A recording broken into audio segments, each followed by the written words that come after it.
Expert guidance academy online classes में Indian constitution and polity class में हम लोग डिस्कस कर रहे थे मूल अधिकार यानी कि फंडामेंटल राइट। और इसमें अगर देखा जाए तो यह संविधान के पार्ट 3 यानी कि भाग 3 में इसकी चर्चा की गई है और इसके तहत आर्टिकल 12 से लेकर 35 तक हैं। इसमें अब तक हम लोग अनुच्छेद 32 तक जो कि संवैधानिक उपचारों का अधिकार है वहाँ तक हम लोग चर्चा कर लिए थे। और उसी अनुच्छेद को पढ़ने के बाद हमें मालूम चला कि अगर हम बात करें मूल अधिकारों का संरक्षक, मूल अधिकारों का संरक्षक कौन है, तो आंसर होगा न्यायपालिका। आंसर क्या होगा? न्यायपालिका। आज हम लोग मूल अधिकारों से संबंधित जो अन्य उपबंध हैं, जो अदर प्रोविजंस हैं फंडामेंटल राइट से रिलेटेड, उसकी चर्चा हम लोग करेंगे। इसमें सबसे पहले आता है सशस्त्र बल एवं मूल अधिकार। ठीक, तो हमारे यहाँ जो आर्म्ड फोर्सेस हैं, ठीक, और मूल अधिकार, तो आप देखिए आर्टिकल 33 के तहत संसद, जो भारतीय संसद है, उसको यह शक्ति प्रदान करता है कि वह सशस्त्र बलों, खुफिया एजेंसियों व अन्य के मूल अधिकार पर युक्त प्रतिबंध लगा सके। ठीक, आइए इसको समझते हैं। जैसे मूल अधिकार सभी को मिला हुआ है, लेकिन अगर कोई आर्म्ड फोर्स है तो उसके मूल अधिकारों को यहाँ पर क्या किया सकता है? प्रतिबंधित किया जा सकता है।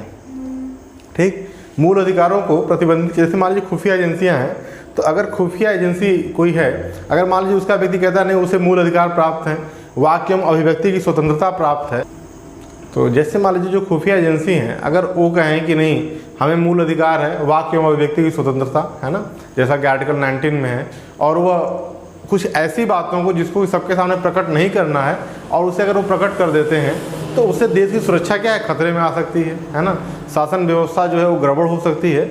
इसलिए या कोई अन्य व्यक्ति ऐसा है जिसके कुछ बोलने से कहीं दंगा फसाद हो सकता है ना, या जो पॉलिटिकल पोजीशन बहुत ज़्यादा रखता हो, ठीक है, जिससे स्थिति व्यवस्था क्या है? गड़बड़ हो सकती है, अनुशासनहीनता हो सकती है। तो ऐसे कंडीशन में आप, है ना, जो संसद है उसको यह क्या है? शक्ति प्रदान की गई है कि वह क्या करे? मूल अधिकार पर युक्त प्रतिबंध लगा सकती है ना, अनुच्छेद 33 के तहत, आर्टिकल 33 के तहत। ठीक, तो आपको यहाँ पे देखिए जो सबसे बड़ा प्रश्न है वो यही पूछा जाता है कि अनुच्छेद 33 है ना किससे संबंधित है? तो यह मूल अधिकारों पर प्रतिबंध से संबंधित है।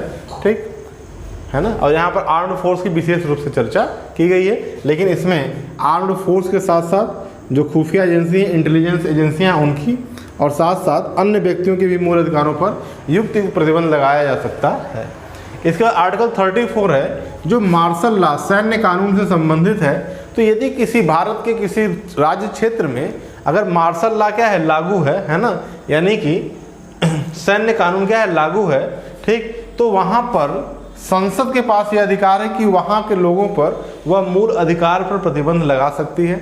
जैसे काफ़ी समय जम्मू और कश्मीर में था, वहाँ पर आप जानते हैं मार्शल लॉ था, तो लोगों के पास मूल अधिकार नहीं थे। ठीक है ना, क्योंकि अगर मूल अधिकार मिल जाएंगे तो फिर टेररिस्ट वगैरह जो होंगे उनको डील करने में दिक्कत आती है, बार बार एक जुडिशियल प्रोसेस से, है ना, आर्म्ड फोर्सेस को गुजरना पड़ता है, सैनिकों की जवाबदेही बढ़ जाती है और ऐसे में कोई एक्शन करना बड़ा मुश्किल हो जाता है ना। इसलिए वहाँ पर क्या है? मूल अधिकारों पर प्रतिबंध लगा सकता है, लेकिन संसद जैसा उचित समझे, है ना, यह अधिकार भारतीय संसद के पास है। आर्टिकल 35 देखिए सबसे अलग है। यह भारतीय संसद को केवल कुछ विशेष मूल अधिकार प्रभावी बनाने के लिए कानून बनाने की शक्ति प्रदान करता है। ठीक, कुछ विशेष, है ना, मूल अधिकारों को क्या करे? प्रभावी बनाने के लिए कानून बनाने की शक्ति प्रदान करता है। कौन? आर्टिकल 35। ठीक, इसके तहत अनुच्छेद 16(3) लोक नियोजन में समता का अधिकार जहाँ पे है ना, 32(3), ठीक, संवैधानिक उपचारों के अधिकार का भाग है। ठीक, साथ साथ आर्टिकल 33 यानी कि ये और 34, इन सब में जहाँ जहाँ वो चाहे कुछ मूल अधिकारों को प्रभावी बना सकता है, कुछ को निष्प्रभावी कर सकता है। लेकिन ऐसा अधिकार सिर्फ किसको प्राप्त है? संसद को, राज्य विधानसभा को नहीं। इस बात का आप ध्यान रखिएगा, है ना, तो कहीं पर किसी प्रकार का कन्फ्यूजन नहीं होना चाहिए। तो इस प्रकार से देखिए आर्टिकल 33, 34 और 35। ठीक, 35A जो था जम्मू कश्मीर, है ना, भाषाई उपबंध से संबंधित, उसे ख़त्म कर दिया गया। संविधान की मौलिक किताबों में इसकी चर्चा भी नहीं मिलती। ठीक, तो अब ये ख़त्म भी हो चुका है ना, आर्टिकल 370 और 35A। ठीक, ये दोनों क्या हो गया, ख़त्म होने से पहले ही 35 पे काफ़ी चर्चा में आया और अंततः यह समाप्त कर दिया गया। आर्टिकल 370 भी समाप्त कर दिया गया। तो इस प्रकार से देखिए मूल अधिकारों को हमने यहाँ पर कई पार्ट में करके छोटे छोटे वीडियोज़ बना करके आपके सामने पूरा एक्सप्लेन किया। इसको ढंग से और अच्छे से तैयार कीजिएगा, ठीक। इसके बाद बहुत ही इंटरेस्टिंग टॉपिक होगा आपका DPSP, ठीक, directive principle of state policy, उस पर हम लोग चर्चा करेंगे। वहाँ से बहुत सारे क्वेश्चन आपके एग्जाम में आता है। आर्टिकल 36 से लेकर के आर्टिकल 51 तक है ना, हमारा जो है संविधान का भाग 4 है, नीति निर्देशक तत्व। इसमें एक एक अनुच्छेद के बारे में डिस्कस करेंगे और साथ ही देखेंगे इसमें कुछ ऐसे एलिमेंट्स हैं जो गांधीयन थिंकिंग से इंस्पायर्ड हैं, मतलब कि गांधी जी की विचारधारा से प्रभावित हैं। कुछ उदारवादी तत्व हैं जो लिबरल विचारधारा से क्या हैं, प्रभावित हैं, और साथ साथ कुछ समाजवादी तत्व हैं। तो उसमें ऐसे प्रश्न पूछे जाते हैं कौन कहाँ से है ना, तो उसकी चर्चा हम लोग करेंगे। इसको आप अच्छे से तैयार करिएगा। बहुत जल्दी इस पर हम लोग एक अच्छा सा प्रैक्टिस सेट ले आएंगे। मौलिक अधिकार के अच्छे अच्छे क्वेश्चन को यहाँ पर सॉल्व करेंगे, ठीक। देखिए एक सिंपल सा चैनल है जो हम लोगों का एक अपना एम है कि ग्रामीण क्षेत्रों में, और जैसा कि लॉकडाउन लगा हुआ है, आप शहरों में जाकर के बहुत अच्छी अच्छी कोचिंग नहीं कर सकते, लेकिन वर्तमान समय में आप देखिए जैसे कई सारे एग्जाम अभी आपके पेंडिंग में हैं और जैसे ही सब कुछ नॉर्मल होगा ये सारे एग्जाम होंगे। अभी आपका पेट का एग्ज़ाम है, साथ साथ UPSI का एग्ज़ाम है, UPPCS का एग्ज़ाम है, ठीक है, और UPSSC का एग्ज़ाम है ना। इसके साथ साथ ही सुपर टेट का एग्ज़ाम भी, RO के एग्ज़ाम भी, ये सब अभी एग्ज़ाम क्या है, पेंडिंग है। तो हम लोग इसीलिए एक लार्ज स्केल पर और बहुत डेप्थ में हर एक टॉपिक को कम्प्लीटली कुछ छोड़ करके नहीं डिस्कस करते हैं, ताकि आप तैयारी अपने यहाँ से कर सकें।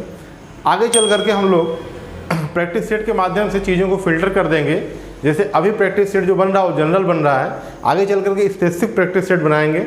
अगर उसको आप इस वीडियो के साथ लिंक करके तैयारी कर लेंगे तो निसंदेह जिस भी एग्जाम की आप तैयारी कर रहे होंगे, स्पेसिफिक का मतलब कि जो पेट के लिए होगा उस पर लिखा होगा कि पेट का प्रैक्टिस सेट है, उसको उस तरीके से सॉल्व किया जाएगा।